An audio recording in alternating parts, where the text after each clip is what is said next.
मम प्रिय छात्रगण नमो नमः। अद्य सुभाषितानि पाठम् अध्ययनं कुर्मः। आज हम सुभाषितानि पाठ का अध्ययन करेंगे। आपके पाठ्य पुस्तक के पृष्ठ क्रमांक 47 अर्थात 47 पेज निकाल लीजिए।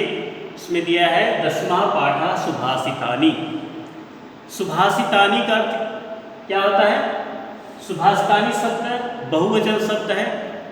सुभाष इतानी, इसका अर्थ होता है सुभाष इतानी, अर्थात सुभाष का अर्थ होता है सुंदर वचन। सुभाष का अर्थ होता है सुंदर वचन। एतानी, एतानी मतलब बहुत सारे सुंदर वचन, अर्थात सुभाषितानि का अर्थ होता है सुंदर वचनों का समूह, गुच्छ। जैसे पुष्प स्तबक होता है, फूलों का गुच्छा होता है, उसी तरह से सुभाषितानि यानी कि सुंदर वचनों का एक समूह होता है, जिसे सुभाषितानि कहते हैं। आइए सबसे पहले हम इसका अर्थ समझ लेते हैं, हिंदी अनुवाद समझ लेते हैं, उसके बाद हम इसे सस्वर गायन करेंगे। पहला श्लोक है, प्रातः काले त्यजेच्छय्याम् ईश्वरं, त्यजेच्छय्याम् ईश्वरं प्रथमं स्मरेत्, नित्यकर्माणि कृत्वा च कुर्यात् अध्ययनं ततः। प्रातः काले त्यजेच्छय्याम् ईश्वरं प्रथमं स्मरेत्, नित्यकर्माणि कृत्वा च कुर्यात् अध्ययनं ततः। अर्थात प्रातः काले यानी कि सुबह के समय, मॉर्निंग के समय जब हम सो करके उठते हैं, तो क्या कह रहा है? प्रातः काले त्यजेच्छय्याम् ईश्वरम, सवेरे जब त्यजेत, ये 3 शब्द से मिलकर के बना है। त्यजेच्छय्याम् ईश्वरम, त्यजेत, त्यजेत अर्थात त्यागना। छय्याम, छय्याम यानी कि बिस्तर, हम जहाँ पर सोते हैं, जिस बिस्तर में सोते हैं, छय्याम उसी को कहते हैं बिस्तर। ईश्वरम, ईश्वरम यानी कि ईश्वर को। जब हम सो करके उठते हैं तो सबसे पहले सुबह हमें क्या करना चाहिए? सुबह बिस्तर को त्याग देना चाहिए, यानी कि छोड़ देना चाहिए, अर्थात सो करके उठ जाना चाहिए, बिस्तर को छोड़ देना चाहिए। और प्रथमम स्मरेत, अर्थात ईश्वरम यानी कि ईश्वर को, प्रथमम यानी कि सबसे पहले, स्मृत यानी कि याद करना चाहिए। अर्थात सुबह बिस्तर को त्याग करके हमें सबसे पहले ईश्वर को याद करना चाहिए, ईश्वर का स्मरण करना चाहिए। अर्थात हम जब सो करके उठते हैं तो हम ईश्वर को धन्यवाद देना चाहिए कि हे ईश्वर, हम आपकी कृपा से स्वस्थ हैं और जीवित हैं। उसके बाद अपने माता पिता का चरण स्पर्श करना चाहिए, जो कि बहुत कम लोग ही करते हैं। तो मेरा आपसे रिक्वेस्ट है कि आप जब सो करके उठते हैं तो ईश्वर को धन्यवाद दो, और उसके बाद अपने माता पिता या अपने घर में जो बड़े भाई या दीदी रहते हैं उनका चरण स्पर्श करो, उनसे आशीर्वाद लो। उसके बाद है, नित्य कर्माणि कृत्वा च कुर्यात् अध्ययनं ततः। नित्य कर्माणि, नित्य कर्माणि 2 शब्द से मिलकर बना है, नित्य और कर्माणि। नित्य मतलब हमेशा, रोज का, कर्माणि कर्म, कृत्वा यानी कि करके, अर्थात जब हम सो करके उठते हैं तो हमें क्या है? हाथ मुंह धोना रहता है, नहाना रहता है, ब्रश करना रहता है और टॉयलेट जाना रहता है। तो ये सब कार्य करके च और कुर्यात् अध्ययनम, कुर्यात् अध्ययनम 2 शब्द से मिलकर बना है, कुर्यात् और अध्ययनम। कुर्यात् यानी कि करना चाहिए, अध्ययनम यानी कि पढ़ाई, अध्ययन का कार्य, अपना जो पढ़ाई का कार्य है उसे करना चाहिए। ततः यानी कि फिर, अर्थात नित्य कर्म करके अपना रोज का अध्ययन करना चाहिए। प्रातः काले त्यजेच्छय्याम् ईश्वरं प्रथमं स्मरेत्, नित्य कर्माणि कृत्वा च कुर्यात् अध्ययनं ततः। सवेरे बिस्तर को त्याग करके सबसे पहले ईश्वर को याद करना चाहिए। ईश्वर कौन है? ईश्वर को किसने देखा? ईश्वर वह है जो हमें जन्म देता है, अर्थात हमारे माता पिता। हमारे माता पिता ही हमारे लिए ईश्वर हैं। तो सबसे पहले सो करके उठने के बाद अपने माता पिता का आशीर्वाद देना चाहिए, उनका चरण स्पर्श करना चाहिए। नित्य कर्माणि कृत्वा च कुर्यात् अध्ययनम ततः, और रोज का कार्य नित्य कर्म करके अध्ययन करना चाहिए। उसके बाद दूसरा श्लोक है, चंदनम शीतलम लोके चंदनात् अपि चंद्रमा चंद्र चंद्रनयोः मध्ये शीतला साधु संगति। चंदनम शीतलम लोके चंदनात् अपि चंद्रमा चंद्र चंदनयोः मध्ये शीतला साधु संगति। चंदनम जानते हैं, जो चंदन का लकड़ी होता है जिसका हम टीका लगाते हैं और बहुत सारे उपयोग किया जाता है। शीतलम लोके, इस संसार में जो लकड़ी है, चंदन की लकड़ी है, उसे बहुत ही शीतल अर्थात ठंडा माना जाता है। चंदन की लकड़ी को बहुत ठंडा माना जाता है।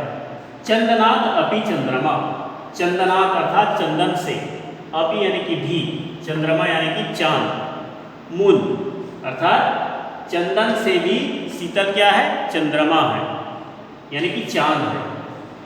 चंदन, संसार में चंदन शीतल है यानी कि ठंडा है, और चंदन से भी शीतल क्या है, चंद्रमा है। चंद्र चंदनयोः मध्ये शीतला साधु संगति। चंद्र चंदनयोः अर्थात चंद्रमा और चंदन, चांद और चंदन, मध्य यानी कि बीच में, शीतला यानी कि ठंडा, साधु यानी कि सज्जन व्यक्ति, संगति यानी कि उनका साथ रहना, साधु की संगति करना। अर्थात चंद्रमा और चंदन के बीच में जो शीतल है यानी कि ठंडकता है, वह साधु की संगति है। अर्थात साधुओं की संगति या सज्जन लोगों की संगति बहुत ही शीतल है अर्थात ठंडा है। यानी कि चंदन और चंद्रमा के बीच की जो शीतलता है वह साधु की संगति में है, सज्जन लोगों की संगति में है। भूमेह गरियसी माता, भूमेह गरियसी माता, खात उच्चतर पिता, खात उच्चतर पिता, जननी जन्मभूमिश्च स्वर्गादपि गरियसी। भूमेह गरियसी माता, खात उच्चतर पिता, जननी जन्मभूमिश्च स्वर्गादपि गरियसी। अर्थात भूमे यानी कि जमीन से, धरती से, गरियसी, गरियसी यानी कि ऊंचा, महान, माता, जमीन से ऊंचा हमारा क्या है, माता है। धरती से कहते हैं धरती मेरी माता, पिता आसमान, तो धरती माता से, जो माता है वह धरती से भी महान है अर्थात ऊंचा है। खात उच्चतर पिता, खात यानी कि आसमान, आकाश, उच्चतर यानी कि ऊंचा, पिता अर्थात आकाश से ऊंचा पिता है। धरती से ऊंची माता है और आकाश से ऊंचा पिता है। जननी जन्मभूमिश्च स्वर्गादपि गरियसी। जननी यानी कि माता, जन्मभूमि यानी कि हमारा बर्थ प्लेस यानी कि जन्मभूमि, स्वर्गादपि यानी कि स्वर्ग से भी, स्वर्गादपि यानी कि स्वर्ग से भी, गरियसी यानी कि ऊंचा है, महान है। अर्थात जननी और जन्मभूमि, माता और जन्मभूमि स्वर्ग से भी महान है। उत्सवे व्यस्त, हाँ आगे देखिए चौथा श्लोक। उत्सवे व्यस्ते प्राप्ते दुर्भिक्षे शत्रु संकटे राजद्वारे शमशाने च यः तिष्ठति सः बान्धवः। उत्सवे व्यस्ते प्राप्ते दुर्भिक्षे शत्रु संकटे राजद्वारे शमशाने च यः तिष्ठति सः बान्धव। अर्थात उत्सवे, उत्सव यानी कि उत्सव में, त्योहार में, खुशियां में, व्यसने, व्यसने यानी कि दुख में या अकाल पड़ जाने पर, प्राप्ते व्यसने यानी कि दुखी होने पर, दुख को प्राप्त करने पर, दुर्भिक्षे, दुर्भिक्षे यानी कि अकाल पड़ने पर, शत्रु संकटे यानी कि शत्रु के आक्रमण होने पर, राजद्वारे, राजद्वारे अर्थात राजा के दरबार में, शमशाने यानी कि शमशान में जहाँ लाश को दफनाया जाता है, च और यह यानी कि जो, तिष्ठति, तिष्ठति यानी कि रहता है, सह यानी कि वह, बांधव यानी कि भाई बंधु। तो उत्सवे व्यसने प्राप्ते दुर्भिक्षे शत्रु संकटे राजद्वारे शमशाने च यह तिष्ठति सह बांधव। अर्थात उत्सवे व्यसने अर्थात उत्सव में, खुशी में, व्यसने यानी कि दुखी में, प्राप्ते यानी कि साथ में रहना, अर्थात उत्सव में, दुख में, दुखी प्राप्त होने पर, दुख आने पर, अकाल पड़ने पर, शत्रु के संकट या शत्रु के आक्रमण होने पर, राजा के दरबार में, शमशान में जो साथ में रहता है वही वास्तव में भाई है। अर्थात हमारे सुख दुख का जो साथी होता है वही हमारा भाई बंधु या मित्रगण होता है। जो सुख के समय में साथ रहता है और दुख के समय साथ नहीं रहता वह हमारे शत्रु के समान है, अर्थात वह मित्र नहीं है, न ही वह बंधु बांधव है। उत्सवे व्यसने प्राप्ते दुर्भिक्षे शत्रु संकटे राजद्वारे शमशाने च यह तिष्ठति सह बांधव। महाजनस्य, आगे 5वां श्लोक है, महाजनस्य संसर्गः तस्य नोन्नति कारकः पदम पत्र स्थितम तोयम धत्ते मुक्ता फल श्रियम। महाजनस्य संसर्गः तस्य नोन्नति कारकः पद्म पत्र स्थितम तोयम धत्ते मुक्ता फल श्रियम।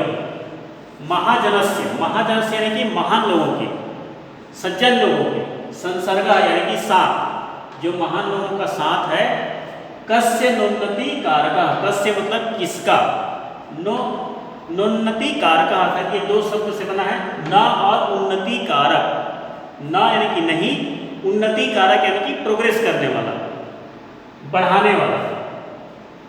पद्म पत्र स्थितम, पद्म का मतलब होता है कमल, पत्र, ये 3 शब्द से बना है, पद्म पत्र स्थितम, पद्म का अर्थ होता है कमल, पत्र का अर्थ होता है पत्ता, अर्थात कमल के पत्ता, स्थितम यानी कि स्थित, उसके ऊपर में रखा हुआ। तोयम, तोयम यानी कि जल, जल का बूंद, धत्ते यानी कि धारण करता है, मुक्ता फल श्रियम, मुक्ता फल श्रियम, मुक्ता फल यानी कि मोतियों का फल, श्रियम यानी कि धारण करता है, धत्ते यानी कि धारण करता है, और मुक्ता फल श्रियम यानी कि मोतियों के समान। अर्थात यहाँ पर कहा गया है कि महान लोगों का संपर्क, साथ, जो सज्जन व्यक्ति होता है उनका साथ इसका उन्नति नहीं करता है। यदि हम किसी अच्छे व्यक्ति का साथ करेंगे, साथ में रहेंगे, उनका संगति करेंगे तो हमारा उन्नति होगा, और यदि हम किसी बुरे व्यक्ति के साथ में रहेंगे तो हमारा अवनति होगा, अर्थात हमारा भी बुरा होगा। इसलिए कहा जाता है कि जैसे संगति वैसे मन की गति, अर्थात हम यदि अच्छे व्यक्ति का संगति कर रहे हैं तो हमें अच्छा फल मिलेगा, और यदि बुरे व्यक्ति का संगति कर रहे हैं तो हमें उसका बुरा फल मिलेगा। इसलिए कहा गया है कि महान लोगों का साथ किसका उन्नति नहीं करता है, अर्थात सभी का उन्नति करता है। जो व्यक्ति सज्जन या महान लोगों का के साथ में रहते हैं उनका उन्नति होता है, प्रोग्रेस करते हैं। जिस तरह से कमल के पत्ते में पानी का बूंद पड़ जाए तो वह मोतियों का रूप धारण कर लेता है, अर्थात मोती के समान दिखता है। महाजनस्य संसर्गः तस्य नोन्नति कारकः पद्मपत्र स्थितम तोयम धत्ते मुक्ता फल श्रियम। अर्थात जो सज्जन लोगों का संगति करता है वह उन्नति करता है, प्रोग्रेस करता है, और जो बुरे लोगों का संगति करता है उसका अवनति होता है, अर्थात उसका प्रोग्रेस नहीं हो पाता है।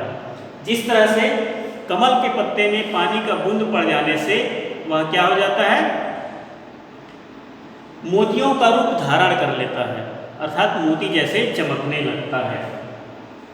इसके बाद अगला श्लोक देखिए, नमन्ति फलिनो वृक्षाः नमन्ति गुणिनो जनाः शुष्क वृक्षास्य मूर्खास्य न नमन्ति कदाचन। नमन्ति फलिनो वृक्षा, नमन्ति अर्थात झुक जाते हैं। फलिनो, फलिनो यानी कि फल लगे हुए, वृक्षा यानी कि पेड़, जिस पेड़ में फल लगा रहता है उसका जो शाखा होता है वह झुक जाता है। क्यों झुक जाता है? क्योंकि उसका फल का वजन रहता है, इसलिए वह झुक जाता है। नमन्ति गुणिनो जनाः, और जो गुणी व्यक्ति होता है वह भी झुक जाता है। अर्थात यदि कहीं पर कुछ वाद विवाद होता है तो जो व्यक्ति सज्जन होता है, गुणी होता है, गुणवान होता है, वह अपना बहस नहीं करता, बेकार का बहस नहीं करता है, जो सही चीज रहता है उसी को बताता है।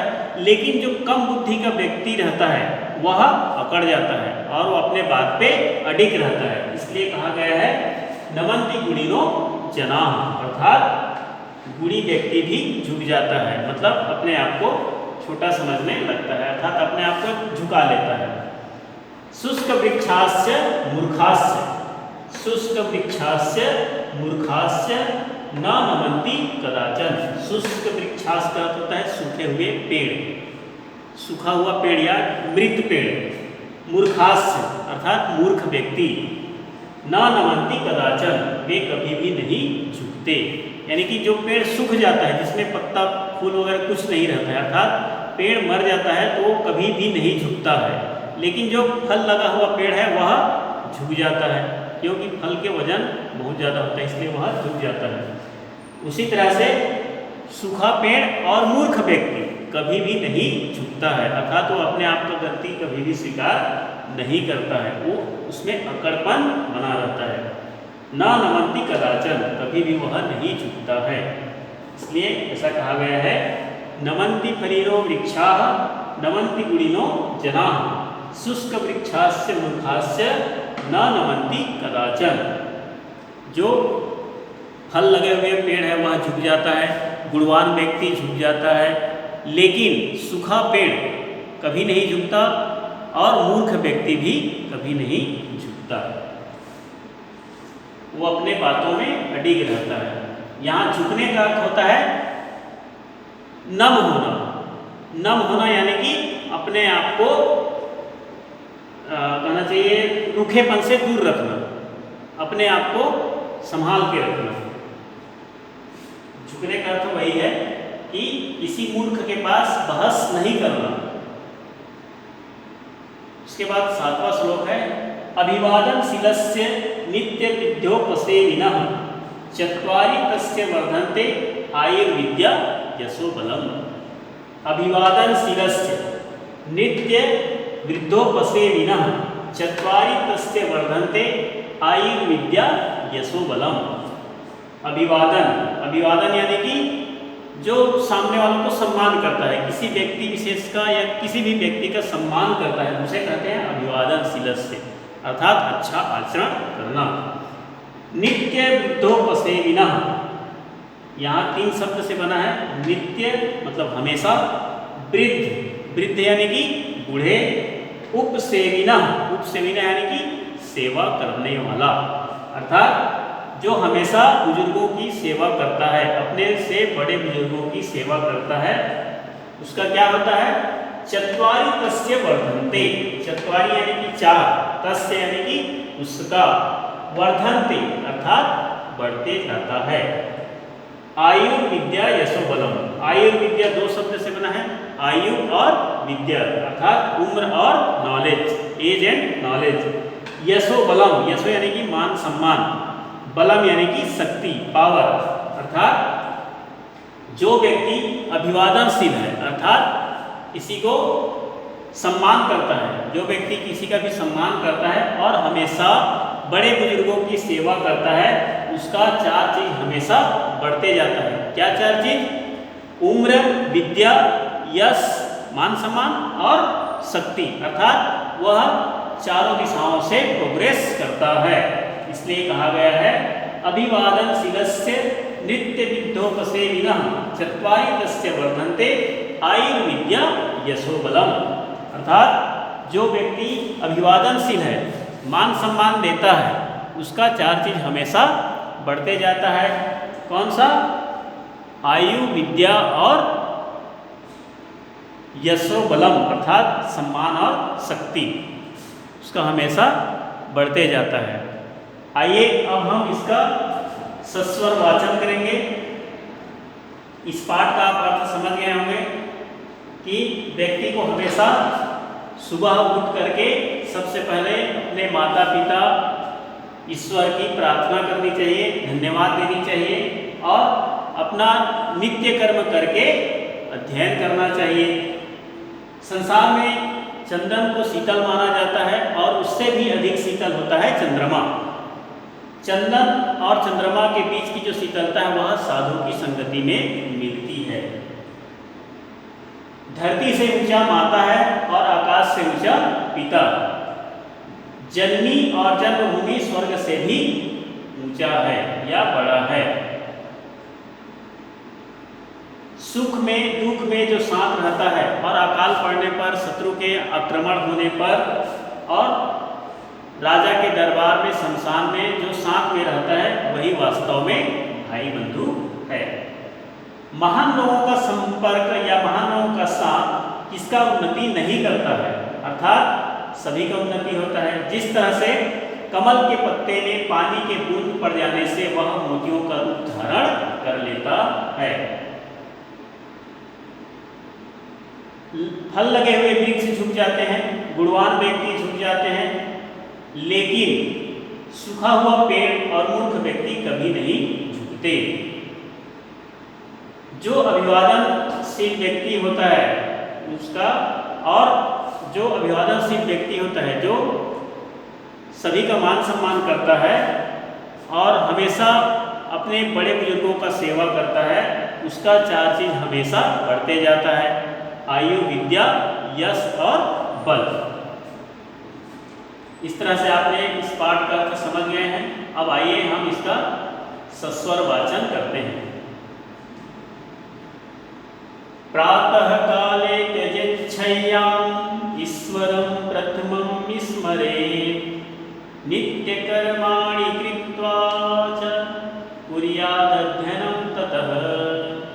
देखिए, इसको आप अपने हिसाब से स्वर भी बना सकते हैं, जैसा चाहें वैसा बोल सकते हैं। प्रातः काले त्यजेच्छय्याम् ईश्वरं प्रथमं स्मरेत् नित्य कर्माणि कृत्वा च कुर्यादध्ययनं ततः। चन्दनं शीतलं लोके चन्दनादपि चन्द्रमा चन्द्रचन्दनयोः मध्ये शीतला साधु संगति। भूमेः गर्यसि माता खातमुस्तर्पिता जननी जन्मभूमिश्च स्वर्गादपि गर्यसि। उत्सवे व्यस्ते प्राप्ते दुर्भिक्षे शत्रुसङ्कटे राजद्वारे शमशाने च यः तिष्ठति सः बान्धवो। महाजनस्य संसर्गः तस्य नोन्नतिकारकः पदं पत्रे स्थितं तोयं धत्ते मुक्ताफलश्रियम्। नमन्ति फलिनो वृक्षा नमन्ति गुणिनो जनाः शुष्कवृक्षास्य मूर्खाश्च न नमन्ति कदाचन। अभिवादनशीलस्य नित्यवृद्धोपसेविनः चत्वारि तस्य वर्धन्ते आयुर्विद्या यशो बलम्।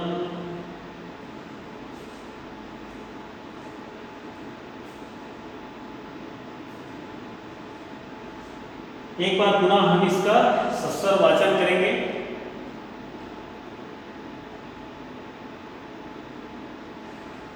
प्रातः काले त्यजेच्छय्याम् ईश्वरं प्रथमं स्मरेत् नित्य कर्माणि कृत्वा च कुर्यादध्ययनं ततः।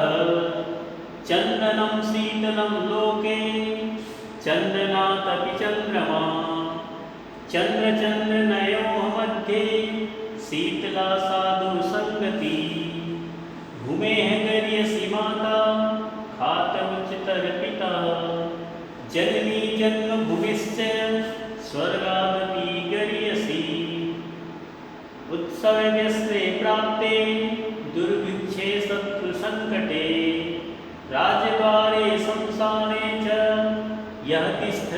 सह बान्धवो महाजनस्य संसर्गः कस्य नोन्नतिकारकः पदं पत्रे स्थितं तोयं धत्ते मुक्ताफलश्रियम् नमन्ति फलिनो वृक्षा नमन्ति गुणिनो जनाः शुष्कवृक्षास्य मूर्खास्य न नमन्ति कदाचन अभिवादनशीलस्य नित्यवृद्धोपसेविनः चत्वारि तस्य वर्धन्ते आयुर्विद्या यशो बलम्।